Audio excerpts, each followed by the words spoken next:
Shalom, selamat siang Bapak Ibu Saudara sekalian. Puji Tuhan, hari ini saya boleh kembali lagi menyapa jemaat sekalian dimanapun saudara berada. Hari ini kita akan merefleksikan, merenungkan sebuah atau sepotong ayat dari Wahyu pasalnya yang ketiga ayat yang ke-8b. Wahyu pasalnya yang ketiga ayat 8b. Saya bacakan demikian. Aku tahu kekuatanmu tidak seberapa, namun engkau menuruti firman-Ku dan engkau tidak menyangkal namamu. Saya bacakan sekali lagi. Aku tahu kekuatanmu tidak seberapa, namun engkau menuruti firman-Ku dan engkau tidak menyangkal namaku. Saudara, firman Tuhan ini disampaikan oleh Kristus, oleh Yesus Kristus kepada jemaatnya yang ada di Philadelphia, yang ada di Asia Kecil atau Turki saat sekarang ini.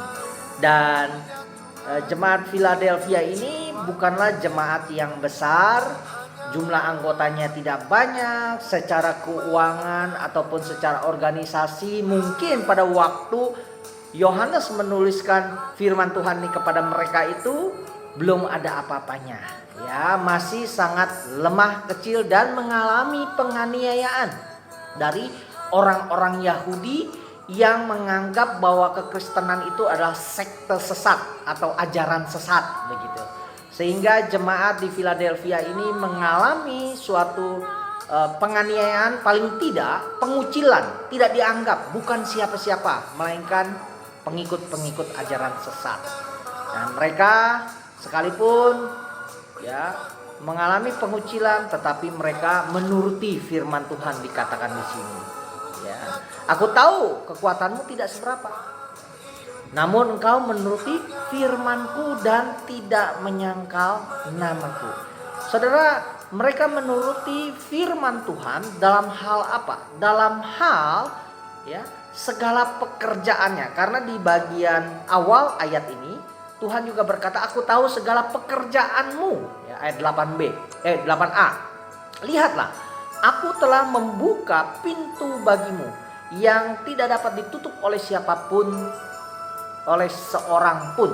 Jadi pintu apa yang dimaksud di sini? Ini adalah pintu pengabaran Injil, pintu pemberitaan firman Tuhan, karena mereka menuruti firman Tuhan.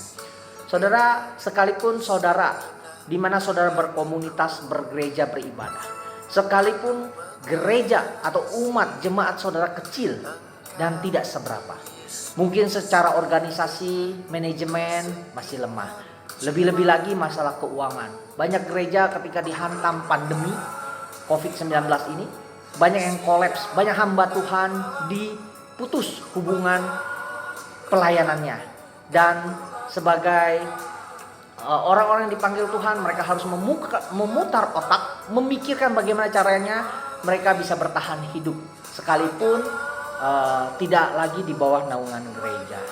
Saudara, mungkin ada di antara kita yang di hadapan manusia, di hadapan dunia ini secara lahiriah tidak dianggap. Anda dianggap sebagai seorang yang miskin. Anda tidak kaya. Anda dianggap sebagai orang yang lemah, orang yang papa yang harus dibantu. Tidak apa, saudara. Yang penting Tuhan menganggap kita itu seperti Lazarus di pangkuan Abraham. Saudara ingat kisah di dalam Injil yang disampaikan oleh Tuhan Yesus tentang Lazarus dan orang kaya? Hidup mereka berbanding terbalik, saudara. Ketika mereka ada di dalam kerajaan Tuhan, ketika mereka bertemu dengan Tuhan, ketika mereka ada di alam baka.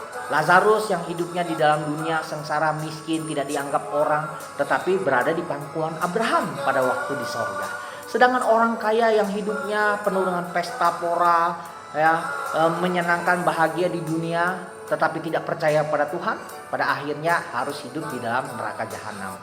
Oleh sebab itu, saudara, biarlah kita tidak menjadi minder, tidak menjadi rendah diri, sekalipun kita di hadapan dunia bukan siapa-siapa. Sekalipun saudara adalah orang biasa saja, bukan hamba Tuhan yang bisa mengusir setan, melakukan mukjizat dan lain sebagainya demi nama Tuhan. Tetapi sejauh saudara bisa menuruti firman Tuhan dan tidak pernah menyangkal nama Tuhan, saudara mendapat tempat di sisi Tuhan. Saudara mendapat perkenanan Tuhan. Oleh sebab itu, biarlah pada waktu kedatangan Tuhan yang berikutnya, kedua kali, pada waktu dia datang menyebut kita, dia tidak berkata kepada kita, "Enyalah engkau semua pembuat kejahatan." Ya, karena dia tidak mengenal kita. Justru sebaliknya, Tuhan menyambut kita, mengantar kita masuk dalam bait-Nya, dan kita boleh menjadi bersama-sama dengan Dia, menjadi umat-Nya yang dikasihinya, menjadi anak-anaknya yang terkasih. Biarlah kita terus rajin memberitakan Injil, rajin menuruti firman Tuhan, dan tidak pernah menyangkal namanya. Amin.